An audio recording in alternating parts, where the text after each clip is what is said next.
Hey yo, what up? What up? It's Lamech with Selah Sports TV back at it again. Cheer. Well, this will be a continuation of this WBC Mauricio Solomon bullshit that's going on uh in the sport of boxing. Um, Playing obvious favorites. He's been doing it for a long time, and he's been doing it right out in the open. Right? He has not been hiding, and if he calls himself hiding, he hasn't been hiding very well. Um, just real quick, this won't be a long video, but uh, I just find it amazing that all these so-called boxing channels, fans of the fucking sport, right? All these fans of the sport of boxing, uh, they get this guy, on their programs to talk boxing and to talk about his policies, right? But they never seem to ask him the tough questions. Never. They never ask him the tough questions, and frankly, he doesn't respond. And when he does get asked a slightly tough question, he doesn't respond well. He doesn't respond well. This guy moves like a mob boss, right? He moves like a mob boss. He rolls his eyes. He gets very short, and I'm like, that should not stop you from drilling this motherfucker with the tough questions. Shout out to the Boxing Voice. They probably have come the closest to giving this guy a real interview, right? But even those guys over there at the Boxing Boys, I believe they still gave him. It was still a soft touch interview. I believe this was last year when they had him on the show. Um, Not sure how or why people are so afraid to ask this motherfucker to explain himself. Explain himself, right? Um, he comes out uh, a couple weeks ago while we're still waiting for the New York State Boxing Commission to lay out its verdict. He comes out and says, "Yeah, we're doing an investigation, internal investigation. We need more. We need more information, right? We need more information from Ryan Garcia. You're giving a guy who popped dirty on 2 tests a chance to use words to explain it, right? That's in your face. That's right in your face with it. And I just got to lay it out there. Like, this channel here, I get it. Like, a lot of channels are, they're huge channels, and they cater to everybody, and they don't step on any toes. This ain't that, right? This is a truth channel. And if you know anything about how the world operates, you don't really get punished for lying. In this particular society, folks are rarely punished for lying, right? What you're punished for is telling the truth. When you're right over the target, drilling the target with carpet bombs, that's when you get punished. And I'm using the word punish loosely. Like, losing a boxing channel, losing a YouTube channel is really, like, those are first world problems. It's no big deal. Like, it's no big deal. You know what I mean? But um,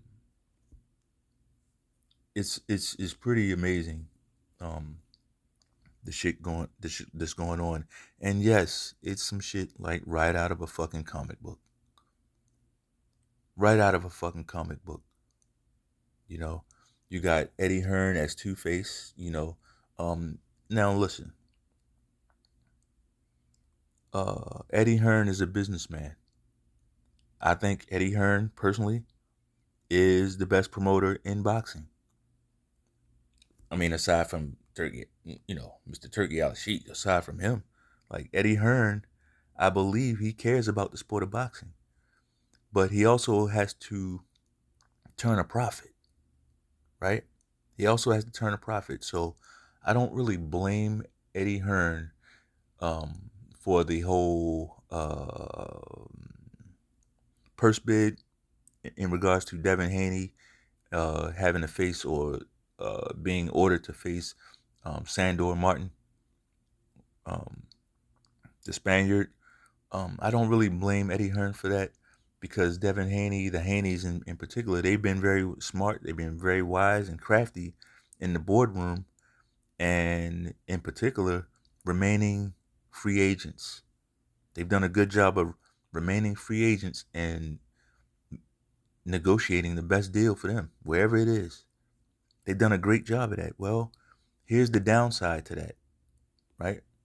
If you want to consider it a downside, the downside is Eddie Hearn's like, no, you're a free agent. Why are you expecting me to swoop in for your purse bid, right? Eddie Hearn has to consider all the information.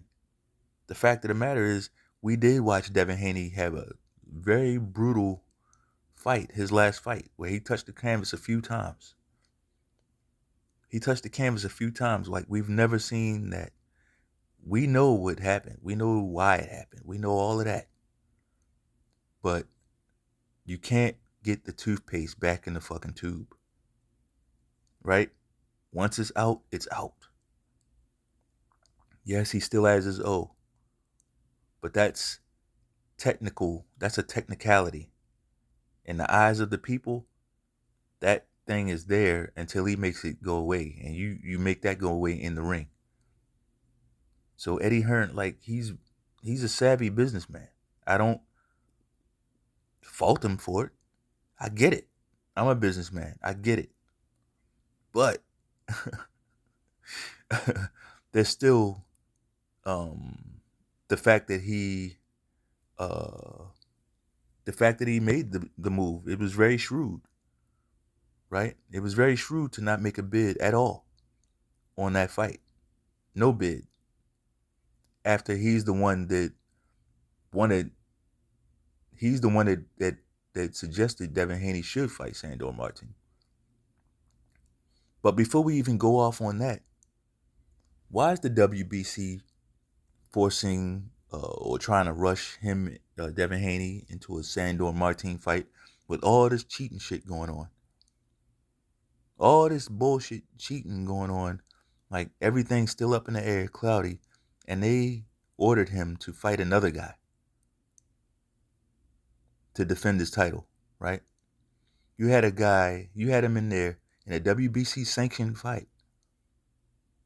They had him in there with a guy who missed the weight, took illegal IVs, illegal drugs, PEDs, right? Um, and it ain't even just that. The implications, all the lies he told. All the lies he told. And right after that, the same commission is saying, that's the guy we need to put our arm around. We need to put our arm around this guy. We need to support and be there for him. The cheater. The actual fucking cheater. Like, that's amazing. That's amazing. Now, I know a lot of you border jumpers and a lot of you fence climbers and landscapers, y'all don't understand that because you're used to corruption. You're like, what's the problem? Right? That's normal business for you guys. But we have a sense of justice over here. We really do. Like I mean Americans. We Americans, we have a sense of justice because we grew up in a nation of laws. We didn't like this shit that we see, like watching the borders get flooded and motherfuckers just breaking the laws.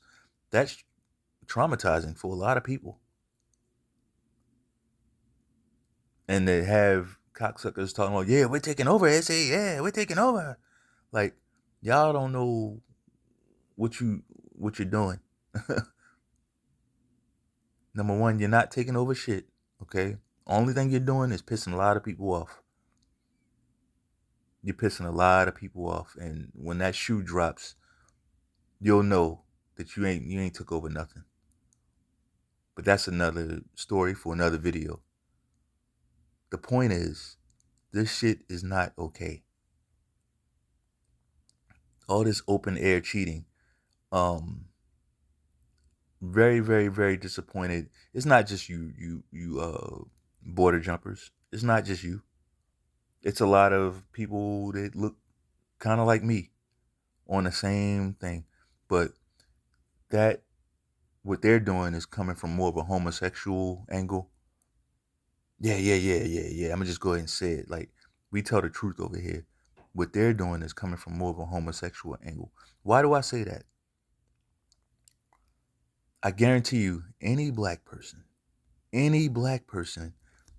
that's saying it's no big deal what Ryan Garcia did, um, there's no big deal. You know, the PEDs don't help you win a fight, and it was such a small amount, and Devin Haney this and Devin Haney that every video, and you know, all those guys. I guarantee you, they're Tank Davis fans, right? These are men. I did the idolatry video the other day.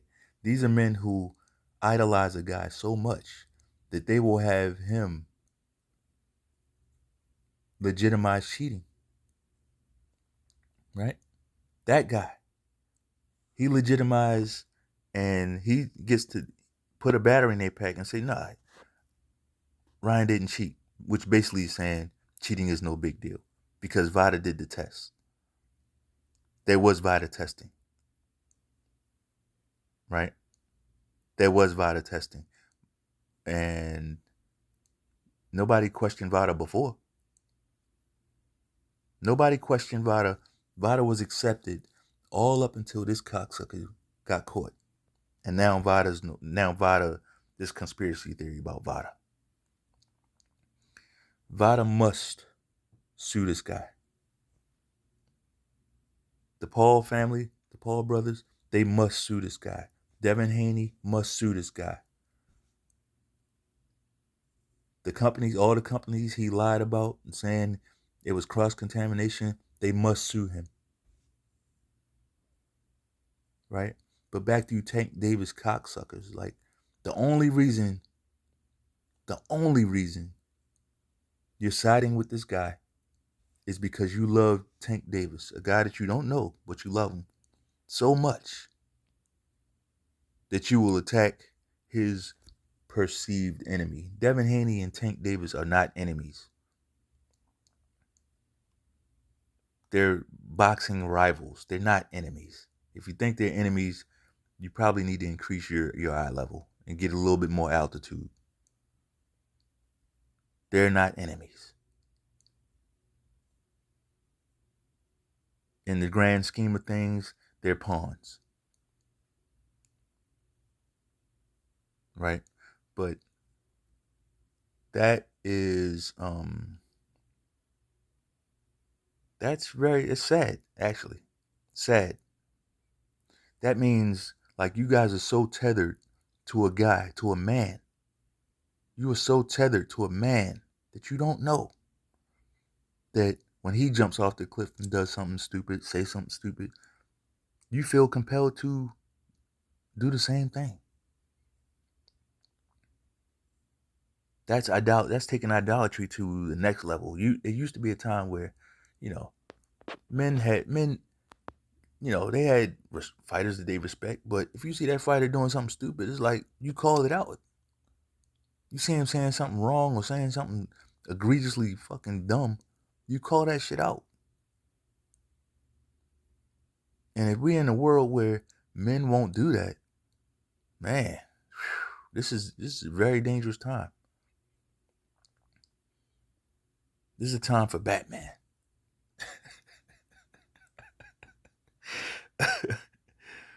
Enter Mr. Turki Al-Alshikh. Like, he's the one guy, he got enough money to kind of take care of a lot of this stuff. Because one thing we know about this cocksucker, he'll do anything for money. He'll say anything for money. I find it very odd that part of Ryan Garcia's punishment, he got to negotiate his own punishment. Like, when has that ever happened? And this is why I say the Haney should have shut the fuck up. A day before he got sentenced, they came out with social media posts. Yeah, he's about to get 2 years. He's about to get. You shouldn't have done that. You should have just shut the fuck up.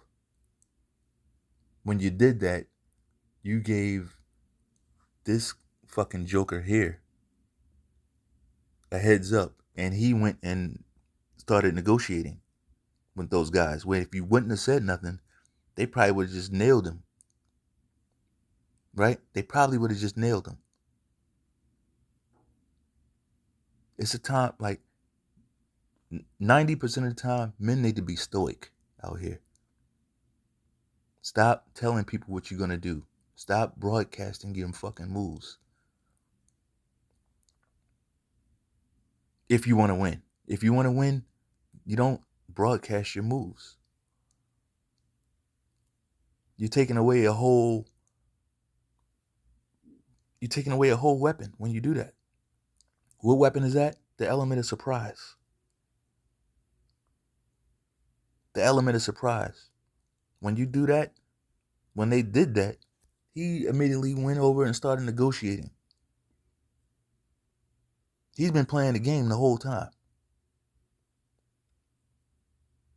You gotta shut the hell up sometimes. But Turki Al-Alshikh, if he really wants to take over boxing and do what's right by boxing, you gotta you gotta clean the sport up. Cause it's teetering into some WWE shit.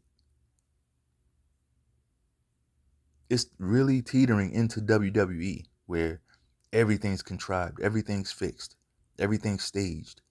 You got Canelo moving the way he moves, right? You got this cocksucker now.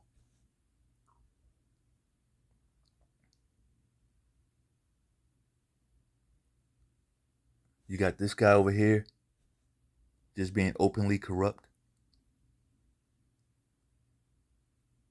And it's so bad. Like, most people are followers. If you come out hard and fast, pause, and smash this bullshit and crush it, right?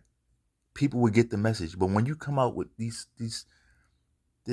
soft bullshit and negotiating, letting cheaters like negotiate their own punishments, he hasn't proven any part of his innocence. Actually, what he's done is lie the whole time. The whole time he's been a liar. And this is the guy that you're gonna allow. So, true boxing fans, I ain't talking about you, all you fanboys, all you man fans. Like, I ain't even talking. This channel, why are you even here? Nothing I say is directed to you. I don't talk to you motherfuckers. But true boxing fans, this is where we gotta hold motherfuckers' feet to the fire. When the next person cheats and he doesn't, and they get a different treatment than this, right? And the WBC comes out and smash that fighter in the smithereens. Not that we don't want that. But we want it on an even playing scale, on an even playing field. We want everything on an even playing field. We don't want this shit. You know, when Canelo got caught with his when he got caught cheating, Mauricio Sullivan actually raised the levels of only fighters from Mexico. What do I mean? All right, so Canelo got caught with all that nandrolone in the system, right? I believe it was nandrolone. It was either nandrolone or clenbuterol, right? And Canelo, because I'm really not, I'm not familiar with all that bullshit. I wouldn't even think about putting none of that bullshit in my body. I'm a pure blood. I didn't get the jab, right? I don't do none of that. I don't drink or smoke, right? But as for Canelo, you know this guy, Canelo got caught a couple times. And instead of him holding the line, he made not only excuse Canelo's cheating. Canelo only got a 6-month ban, which is nothing. But he comes out and says, well, instead of this amount that it takes to be caught cheating, he raised the level, saying basically you had to have more clenbuterol in your system to be caught cheating. So he made it easier, but that ain't even it. He only did it for fighters from Mexico on the basis that they have a clenbuterol problem with the beef there. Get the fuck out of here. So what that tells me is these guys, and they still go out there and getting their ass whipped, right? They still be going out there getting their ass whipped, but these guys need an unfair advantage. It's pretty fucking sick. But this ain't even baseball. This ain't baseball where, a guy's turning doubles into home runs. No. Turning, you know, singles up the middle into doubles. No, no, no, no, no. You don't play boxing. We talking about a sport where guys are getting punched in the fucking head. This is the sport where they're allowing the cheating to go on. And then when something fucked up happens, everybody want to put on and say, oh, it's so unfortunate. Get the fuck out of here. Anyway, that's all I got. If you like the video, bang off on that like button one time. Peace.